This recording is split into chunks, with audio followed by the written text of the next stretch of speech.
Ahí. Avanzando entonces en lo que hemos estado viendo de la Biblia. ¿Ya? Espero que esto me...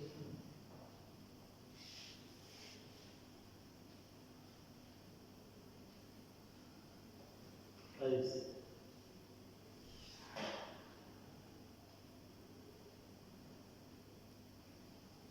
Bien, ahí quedamos nosotros la semana pasada viendo, ¿no es cierto?, los autores, ¿no es cierto?, a veces que investigan, ¿se acuerdan ustedes, como Lucas, los sucesos para escribirlo todo y tal cual como debieran ahí ser hechos. Entonces ahora vamos a avanzar en esto y vamos a ver ahora.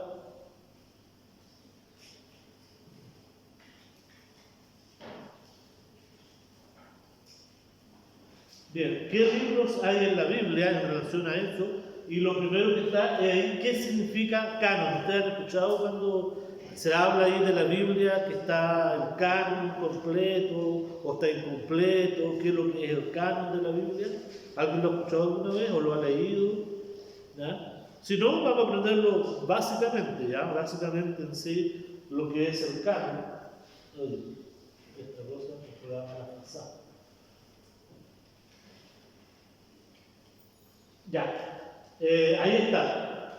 El canon significa la cantidad de libros ya que componen la Biblia nuestra, la que usted tiene en sus manos, la que tenemos, que son una cantidad de 66 libros, ¿no es cierto? 39 del Antiguo y 27 del Nuevo, que conforman 66 libros, y eso es lo que se les llama canon. ¿Ya? La palabra canon significa entonces vara de medir. ¿Ya? Eso es lo que significa en sí la palabra canon, que es una vara de medir, que fue la vara de medir que se ocupó para saber que los 66 libros que tenemos son fidedignos de la palabra de Dios. Son los bíblicos, son los fidedignos en relación a todo lo que los hermanos antiguos, ¿no es cierto?, tenían ahí en sus manos y los estudiaron y los vieron y dijeron ya, estos libros sí son canónicos y estos otros libros no son canónicos, como nosotros le llamamos libros apócrifos, ¿no?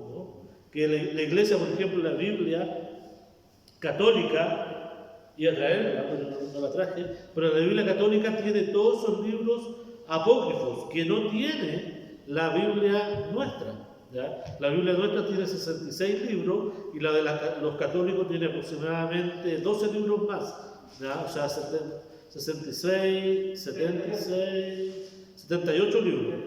¿Ya? 78 libros, ya que son libros como nosotros les hemos denominado, o los padres, ¿no es cierto?, de la iglesia antiguamente le denominaron no canónicos, o sea que no concordaban con el completo escrito de la escritura de la Biblia. Sí nos pueden servir como libros históricos, ¿no?, de la historia, porque cuentan igual la historia que pasó allí entre el Antiguo y el Nuevo Testamento, por decir algo, ¿no es cierto?, lo que esos años que vivieron ahí al medio y que sí nos van a contar lo que pasó, pero no son libros inspirados. Entonces el canon se ocupó para eso, para determinar qué libros eran inspirados y qué libros no eran inspirados. Y se llegó a la conclusión que los 66 libros que nosotros tenemos en nuestras manos son la Biblia, es lo que Dios ha querido dejar y que están 100%, ¿no es cierto?, verificados de que es así. No hay duda alguna de que toda la Biblia, lo que tenemos nosotros en nuestras manos, es verdad, es realidad, es correcta ya y que no hay nada equívoco en ella.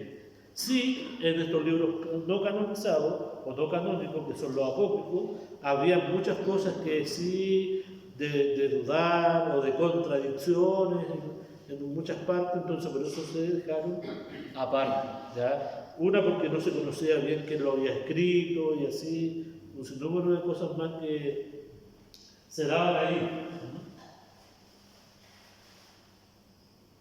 Dice, miren, ¿qué pruebas aplicó entonces la iglesia para poder, porque alguien puede decir, ya, pero ¿qué pruebas se aplicaron para que nosotros pudiéramos poder saber que realmente la Biblia que tenemos en nuestras manos es la correcta, es la verdadera y que no tiene ahí algunas cosas? ¿Ya? No está todo, yo puse solamente algunos ejemplos. ¿Ya? Dice, la autoridad del escritor, o sea, se vio o se verificó quién realmente escribió cada uno de los libros. ¿Ya? Cada uno de los libros, en este caso, por ejemplo, Génesis, ¿quién lo escribió? Se investigó quién lo escribió y los datos, todo lo que está escrito ahí. Y bien, como se dice ahí, fue Moisés. ¿Ya? Y así los primeros 5 libros de la Biblia, ¿ya? Lo escribió Moisés, y así seguimos avanzando, ¿no es cierto?, después con cada uno de los escritos como Samuel, las crónicas, los reyes, los salmos, los proverbios, ¿no es cierto? Y así cada uno de los libros tiene un autor. El único libro que tal vez no se sabe bien quién lo escribió, porque no nos deja registrado ahí la escritura realmente a ciencia cierta quién lo hizo, ¿ya? ¿Saben ustedes cuál libro es o no? ¿Ah? No. ¿Qué? Proverbios dijo. No, otro, es del Nuevo Testamento. ¿El Nuevo Testamento? ¿Cómo que dijo pastor? No lo escuché. ¿Qué libro de la Biblia que tenemos nosotros es un libro que no sabemos realmente quién lo escribió? De los 66 libros, y ya les di una pauta, ¿no? Está dentro del Nuevo Testamento. ¿Ah? ¿Cuál? ¿Judas? No. Fue el libro de Hebreos. ¿Ya? El de Hebreos no se sabe bien realmente quién lo escribió. Se dice que fue Pablo, porque por el tipo de escritura que se asemeja mucho al otro escrito que escribió Pablo, pero no hay algo que sea así diciendo, sí, realmente fue Pablo. ¿Ya? Se cree que fue, pero no es algo 100% seguro. ¿Ya? Es el único libro. Pero los padres primitivos lo dejaron. ¿Por qué? Porque todo su escrito ya está lleno de porciones de la Biblia del Antiguo Testamento, ya que habla acerca del Antiguo Testamento. Ahí es donde el famoso capítulo 11, ¿se acuerdan ustedes del video? Que habla de los padres de la fe, en donde por la fe hizo esto, por la fe esto, por la fe esto, por la fe esto. Bueno, entonces se dice que tal vez lo escribió Pablo por el tipo de escritura que estaba, ¿no? Por las palabras que se usaron ahí, que fueron palabras que usaba siempre Pablo en su escrito, pero no es algo que esté ahí comprobado 100%.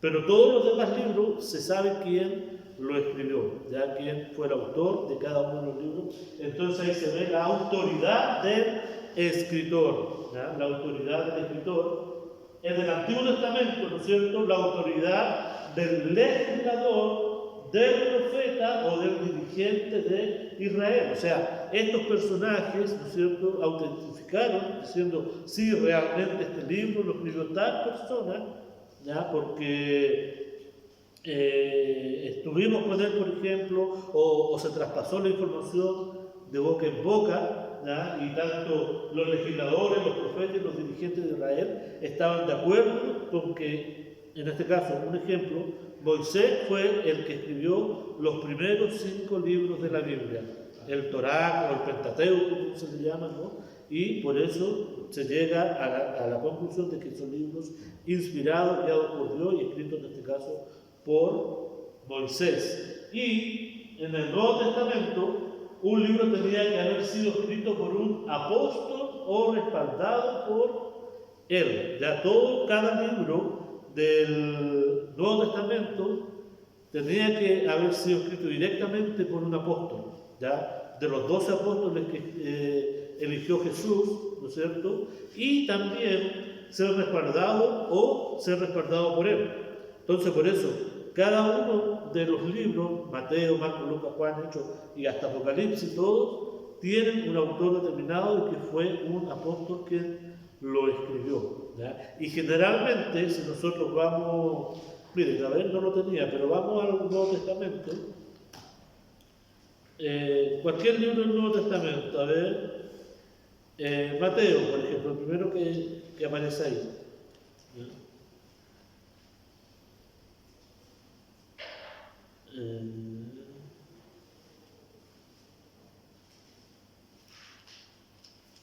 Vamos a otro.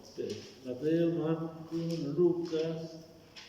A Lucas, por ejemplo, que es el mismo ejemplo que les di la semana pasada. Dice, miren, 1:1, puesto que ya muchos han tratado de poner en orden la historia de las cosas que entre nosotros han sido ciertísimas, tal como nos lo enseñaron los que desde el principio lo vieron con sus ojos y fueron ministros de la palabra, me ha parecido también a mí, después de haber investigado con diligencia todas las cosas desde su origen, escribírtelas por orden, oh excelentísimo Teófilo, para que conozcas bien la verdad de las cosas por las cuales han sido instruidos. ¿Ya? Y acá nosotros vamos a ver que el autor ya de esta carta fue el apóstol, o fue en este caso Lucas, ¿ya? El médico amado, el que lo describe. Y generalmente cada libro, por ejemplo, si vamos a los escritos de Pablo, acá en Romanos, por ejemplo,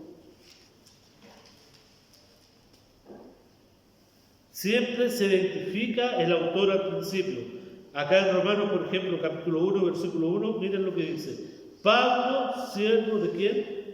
De Jesucristo. Se identifica inmediatamente.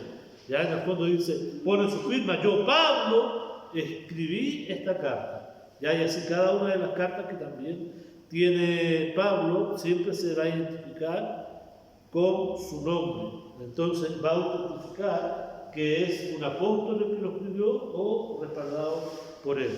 Y recordemos que tal vez usted puede decirme, pero Pablo no fue un apóstol, ¿sí o no? Pero Pablo sí lo dice que fue, ya como un adoptivo, dice, me parece a mí, camino a Damasco allí, ¿no es cierto? Se me reveló el Señor. ¿Por qué? Porque algunos dicen que Pablo no fue un apóstol, y esto es un paréntesis, ¿no? Es porque para ser apóstol había que tener ciertas características. Una de ellas era que haber recibido directamente la enseñanza de Jesús, haberle visto personalmente, ¿ya? Y otra era haber andado con él en su ministerio. Entonces, por eso algunos dicen, no, pero es que Pablo no recibió enseñanza directamente de Jesús ni estuvo con él en su ministerio.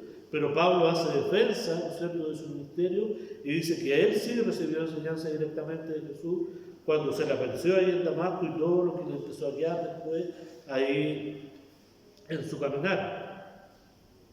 Pastor, una consulta. En el libro de Lucas, claro, en la dedicatoria a donde comienza, ¿cierto? Lucas 1 hasta el 4, no tenemos claro el autor que haya sido Lucas tampoco, porque él hace la dedicatoria a Teófilo. Entonces, claro. eso implica a que el autor haya sido Lucas. ¿cómo? Eso implica que el autor haya sido Lucas. Porque no nos especifica, yo Lucas escribo. Claro, no, pero a medida que nosotros vamos avanzando en la lectura, él nos va mostrando que nos va mostrando. Y ¿qué hechos? Exactamente. Y el libro de los Hechos también lo va corroborando. Claro, porque tampoco sale la misma, la figura de que yo, fulano de tal, escribo. Tal. Exacto. Y también hubieron autores, por ejemplo, como dice la otra parte, respaldados por él, que ellos, los apóstoles, directamente no escribieron, sino que tenían como un secretario, claro, y que escribieron. Y ahí es donde pasa el libro, o esta carta la escribí yo, y, digamos, la inspiré yo, pero la escribió el escribano que había. Exacto. Lo mismo que hecho lo escribe Pablo, San Pedro, Hechos, cuando empezó la vida de la iglesia en Hechos. En Hechos. Sí, porque ahí pasa del libro de Hechos, o sea, del libro de Hechos pasa de Pedro, después a Pablo. Claro. Que lo escrito ahí. Ya, entonces, es la manera. Miren, otra manera, dice, los libros mismos debían ofrecer alguna evidencia interna de su carácter único como inspirado y de autoridad. O sea, cada libro tenía que mostrar que era inspirado y que tenía una autoridad, ¿ya? Inspirado por Dios, inspirado por este caso por el Espíritu Santo, y que tenía que tener una autoridad diciendo, esta es mi firma, ¿no es cierto? Y lo escribí, fulano de tal, para poder ser autentificado como tal. Y el veredicto de la Iglesia en cuanto a la naturaleza canónica de los libros era importante. Hubo en realidad una sorprendente unanimidad entre la Iglesia primitiva, ¿ya? Que aceptaron estos libros canónicos, que fueron los 66, como ya les digo, que fueron puestos en el canon, diciendo estos libros son realmente inspirados, ¿ya? Y escritos por el Señor.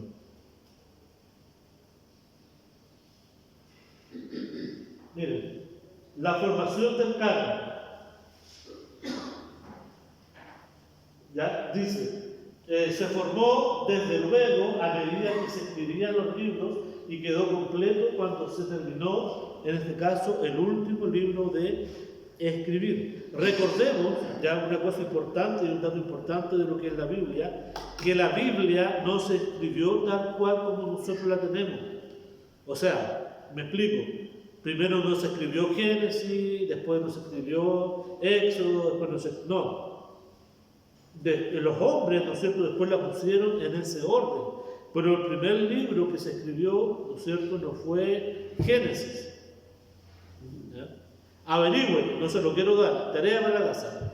Averigüe qué libro fue el primero que se escribió de la Biblia. Pero no fue Génesis.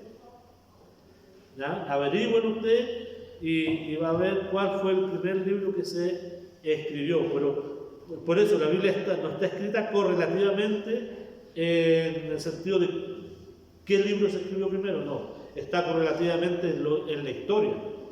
¿Ya? Cómo empezó la historia y cómo termina la historia. Por eso empieza con un Génesis, que es el principio, y termina con un Apocalipsis, que es el final. Lo que tenemos nosotros es algo correlativo, pero la Biblia no fue escrita así.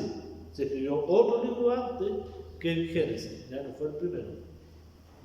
Entonces, quedó completa cuando se terminó el último libro de escribir. La Iglesia iba reconociendo los libros canónicos, lo cual requirió tiempo. No fue algo que nos juntamos durante esta tarde y vemos cuáles son canónicos o no. No. Imagínense si el hombre, mira, hablemos de lo traigo a algo tal vez no es de nuestro país político, los constituyentes. ¿Cuántos han demorado los constituyentes? ¿Cuántos han demorado en hacer una ley? Todavía no llevan ni una, y ya llevan como 2 o 3 meses. Entonces imagínense cuánto se demoró tal vez esto, que es la palabra de Dios, ¿no es cierto?, para llegar a un consenso, diciendo ya, esto es realmente los 66 libros inspirados y guiados por el Señor. Requirió un buen tiempo, ¿ya? Y que a Dios gracias, Dios fue guiando todo aquello para llegar a nuestros días, al siglo XXI, tener la palabra de Dios completa en nuestras manos. ¿Ya? Llevó trabajo, esfuerzo, tiempo involucrado, etcétera, de otros hombres que Dios usó para aquello. Dice, miren, el primer concilio de la Iglesia que se hizo una lista fue el concilio de Cartago en el año 397 después de Cristo, porque recuerden ustedes que tanto en el Antiguo Testamento como en el Nuevo Testamento, ellos no tenían la Biblia completa, tenían porciones de la Escritura, ¿ya? Y que esas las leían, las estudiaban. Posteriormente, como explicaba la semana pasada, cuando se inventó la imprenta y cuando Gutenberg, ¿no es cierto?, ahí imprime la primera Biblia, que se le llamó la Biblia del Oso, de ahí en adelante empezaron a tener las Biblias. De ahí llega a estar así como la tenemos hoy nosotros, y en muchas versiones, y de muchas formas, y de muchas maneras, ¿ya? Realmente es increíble la bendición que hoy en día nosotros podemos tener de Biblias, ¿ya? Fui el día a ver, cuando fuimos a firmar, fue el viernes a firmar, creo. El viernes fuimos, ¿no? Ya. El viernes fuimos a firmar, y como estaba al ladito la sociedad, no sociedad, claro, la editorial cristiana, pasé con mi esposa, pasamos y ahí pudimos comprar algunos libros y hay una infinidad de Biblias. Realmente yo quedé así, de lo que usted quiera o como usted la quiera, ¿ya? Pero es una bendición hoy en día tener la palabra de Dios así, ¿Cuánto hubiesen anhelado estos hermanos tal vez tener la Biblia así como la tenemos hoy en día? Porque no la tenían. Entonces nosotros debemos sentirnos más que bendecidos de poder tener la palabra de Dios como la tenemos. Estos hombres se demoraron mucho tiempo en poder llegar a entender la Biblia completa, hasta cuando Gutenberg fue el primero que la hizo, la Biblia del Oslo. ¿Qué más? Miren, los 12 libros apócrifos no fueron nunca aceptados por los judíos ni por nuestro Señor. Nunca fueron considerados como parte de la verdadera Escritura, ¿ya? Los libros apócrifos. ¿Por qué? Porque Cristo jamás citó ningún texto de ninguno de esos libros apócrifos. ¿Por qué? Porque los libros apócrifos, ¿cuándo se escribieron? En el tiempo de silencio que hay entre el Antiguo y el Nuevo Testamento. Ahí se escribieron esos libros apócrifos. Como les digo, sirven de historia, que cuentan la historia que pasó aquí, en ese periodo. Pero no fueron inspirados, ¿ya? Y nuestro Señor Jesucristo jamás citó ni una palabra de aquellos, y los padres, ¿no es cierto?, tampoco lo aceptaron. Comprendiendo la Biblia ahora, ¿ya? Ahora hay mucho más material de esto. Si usted quiere leerlo, búsquelo y todo, y puede indagar y leer acerca de aquello, ¿ya? Bien, miren, comprendiendo la Biblia. ¿Cómo podemos comprender la Biblia? A veces hay hermanos, ¿no es cierto?, que leen de la Biblia pero no entienden a veces lo que están leyendo, o lo malinterpretan, o no le dan la interpretación correcta que el autor quiso darle a lo que él escribió en la Escritura. Entonces, ¿cómo nosotros podemos comprender realmente la Biblia? ¿Cómo nosotros podemos llevarla a cabo, abrirla, leerla, por ejemplo, por mencionar un libro que habría que decir, Esdras, ¿ya? ¿Cómo voy a poder entender realmente el escrito de Esdras? ¿Por qué dice esto en el libro de Esdras? Y cómo entenderlo, ¿no? Tal vez a usted le ha pasado, no ha pasado. ¿Cómo poder realmente entender completamente la Biblia? Bueno, acá yo puse algunas cosas básicas, hay muchas más, pero básicas para poder entenderla. Dígame. Pastor, mi pregunta siempre ha sido ¿por qué nosotros, porque yo estoy estudiando el Antiguo Testamento, y si desde el principio hasta el último libro del Antiguo Testamento se habla desde el pueblo judío hasta cuando entraron a la tierra de Canaán, cuando ya estuvieron en la tierra que Dios prometió. Pero casi todo el libro habla de ellos. Y nosotros como Nuevo Testamento, nosotros somos los gentiles, los hebreos, que después pasamos a ser parte de la Iglesia de Jesucristo. Pero el propósito del mundo judío, para Dios era el pueblo judío, era el pueblo elegido por Dios.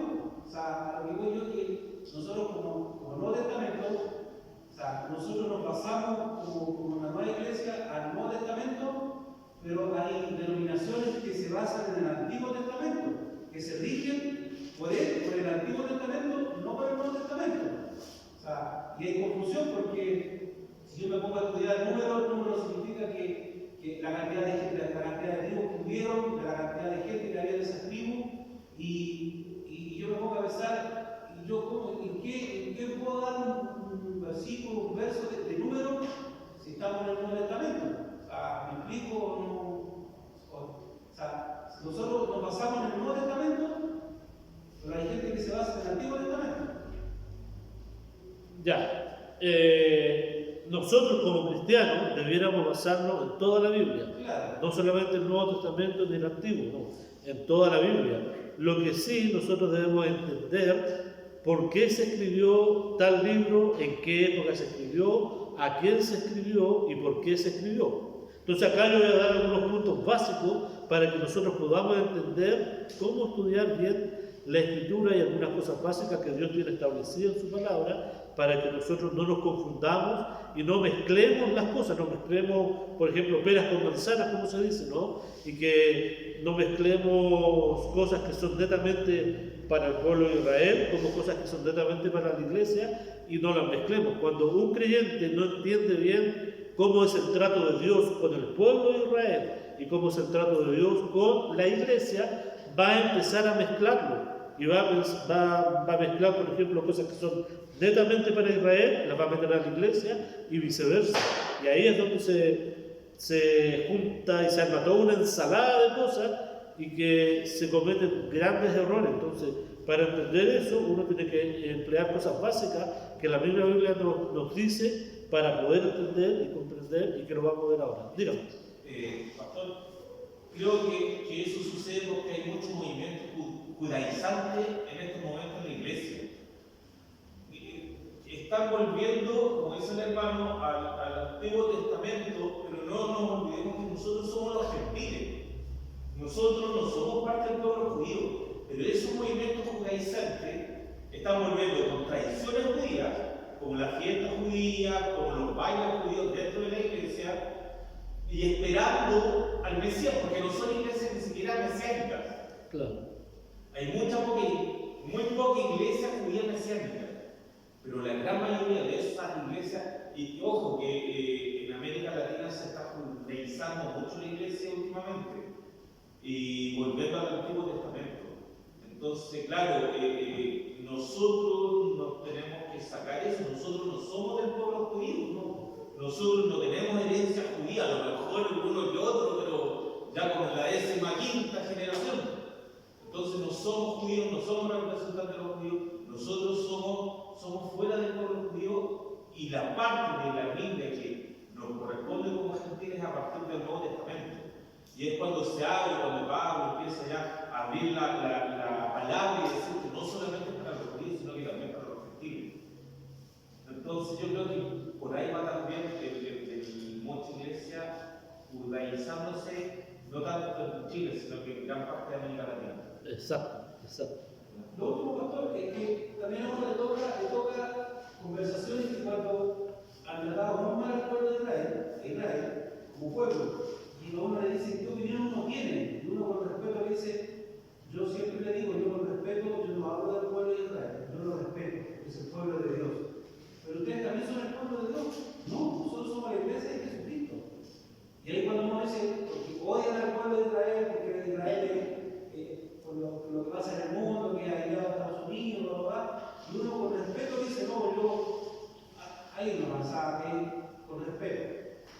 O sea, el hecho de que hablan muy mal del pueblo de Israel, pero nosotros tratamos de no, yo por lo menos trato de no buscar una conversación de eso, porque no me corresponde.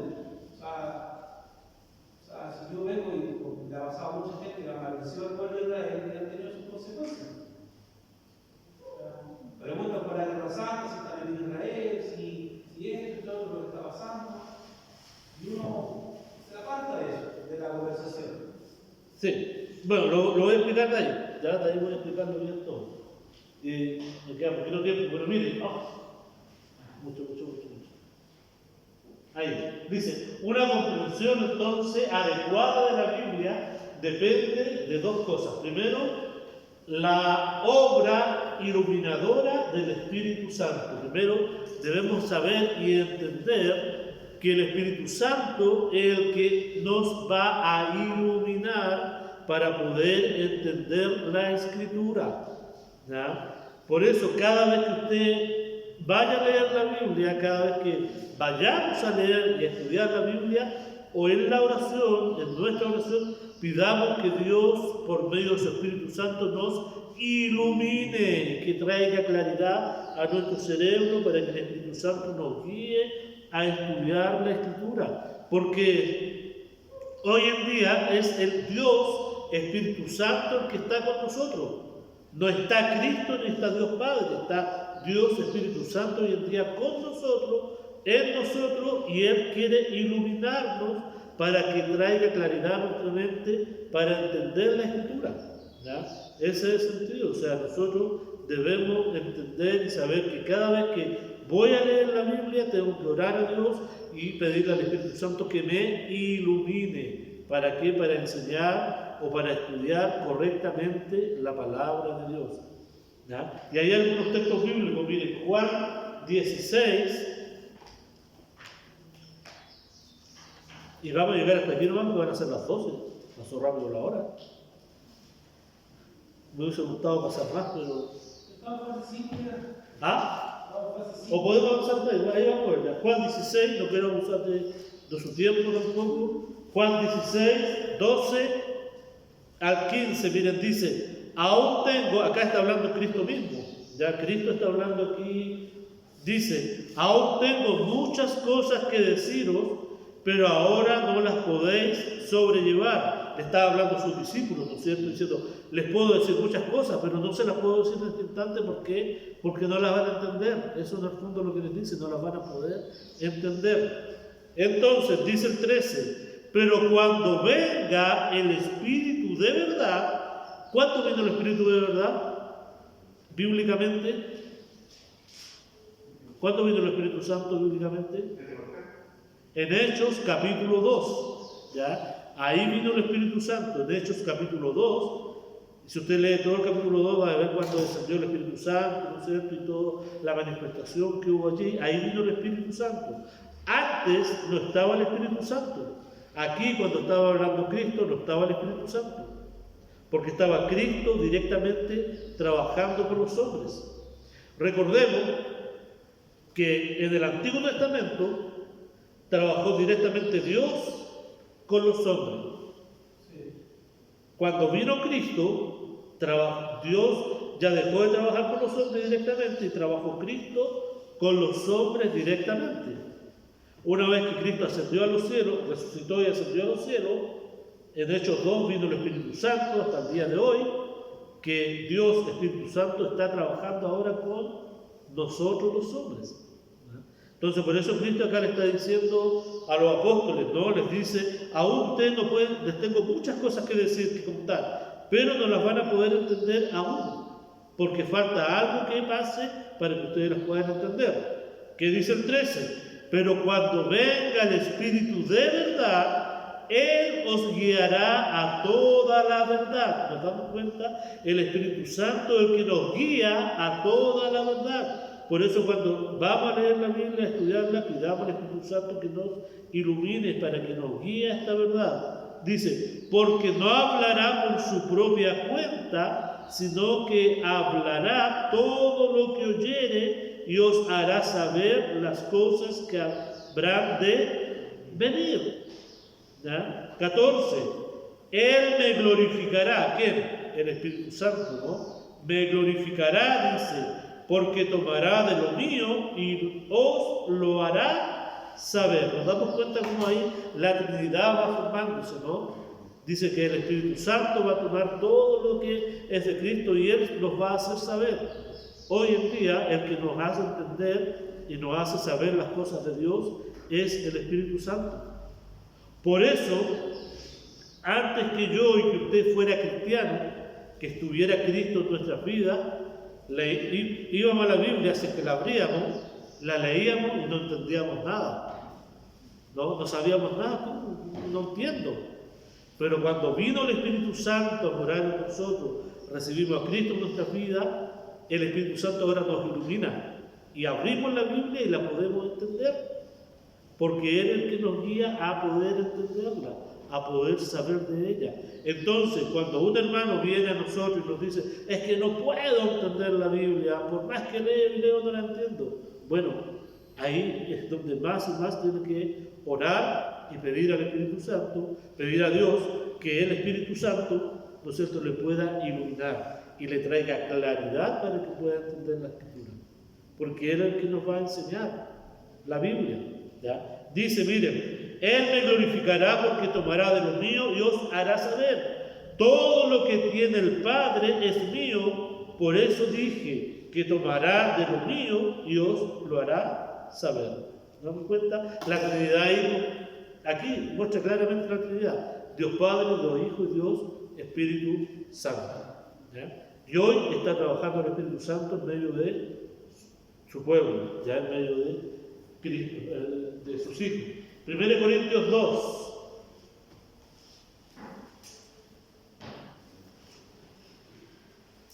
Y versículo 9 al 16.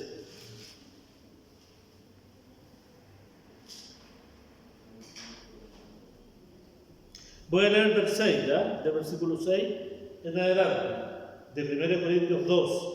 Dice, miren, sin embargo, hablamos sabiduría entre los que han alcanzado madurez, y sabiduría no de este siglo, ni de los príncipes de este siglo, que perecen, mas hablamos sabiduría de Dios en misterio, la sabiduría oculta, la cual Dios predestinó antes de los siglos para nuestra gloria. ¿Cuándo Dios lo tenía preparado? De antes de los siglos, dice. Ya tenía Dios todo preparado, dice. La que ninguno de los príncipes de este siglo conoció. No lo conocieron. ¿Ya? Esta sabiduría, ni en el tiempo de Moisés, ni en el tiempo de los reyes, ni en el tiempo de los profetas. Ninguno de ellos conoció esta sabiduría. ¿Por qué? Porque no estaba el Espíritu Santo ahí con ellos, no estaba. Y debiéramos sentirnos más que beneficiados, que ahora sí el Espíritu Santo está con nosotros. Miren lo que dice el 8. La que ninguno de los príncipes de este siglo conoció, porque si la hubieran conocido, nunca habrían crucificado a aquel, al Señor de la gloria, o sea, Cristo. Antes bien, como está escrito, cosas que ojo no vio, ni oído yo, ni han subido en corazón de hombre, son las que Dios ha preparado para los que le aman. Pero Dios nos las reveló a nosotros. ¿Por qué? Por el Espíritu. ¿Nos damos cuenta? Porque el Espíritu todo lo escudriña, aún lo profundo de Dios. Porque ¿quién de los hombres sabe las cosas del hombre, sino el Espíritu del hombre que está en él? Miren, qué ejemplo más bueno nos da aquí Pablo con esta, ¿no?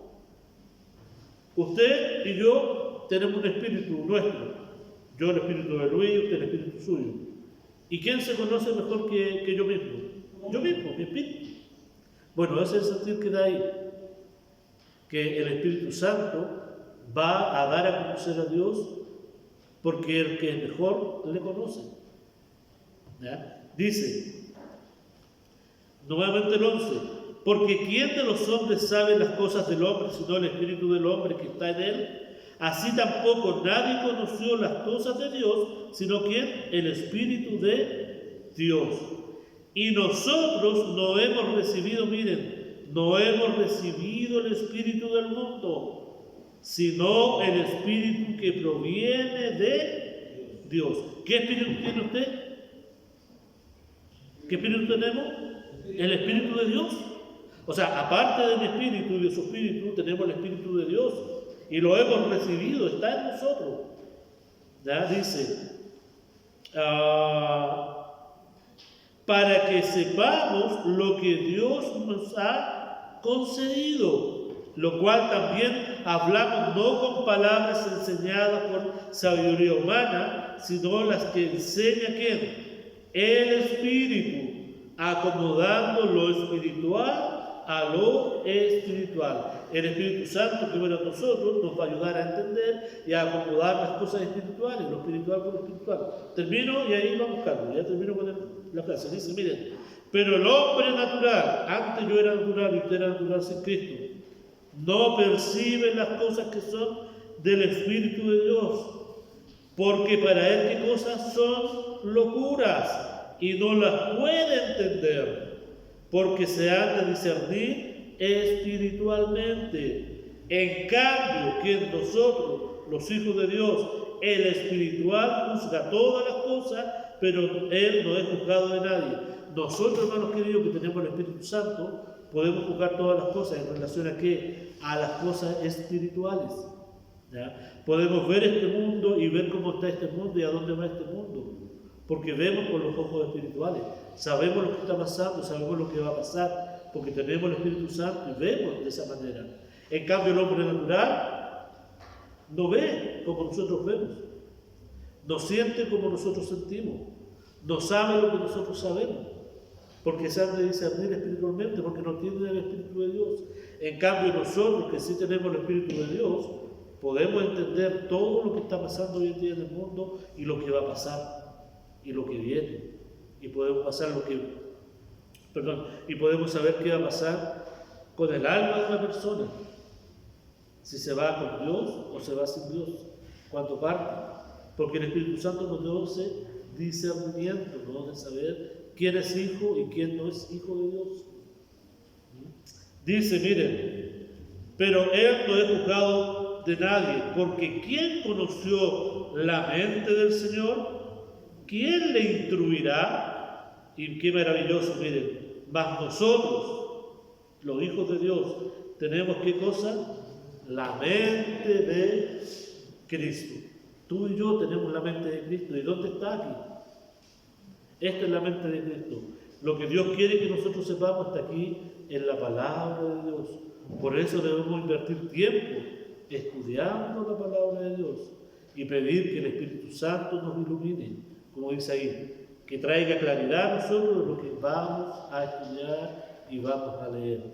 Usted y yo no podemos sentarnos a leer la Biblia por nuestra propia cuenta, no. Tenemos que siempre pedirle al Espíritu Santo que nos ilumine para que revele las verdades que están aquí estipuladas y las podamos entender y comprender. Bien, vamos a llegar hasta acá, son las 12:05. Próxima semana seguimos con los otros, ¿ya? Con los otros puntos que están allí. Pero es interesante, hermanos queridos, que podamos entender que la palabra que tenemos en nuestra mano es la palabra profética más segura en todo. Bien, que el Señor ahí nos bendiga. Hermano Carlos, ¿tú me vas a hacer una pregunta?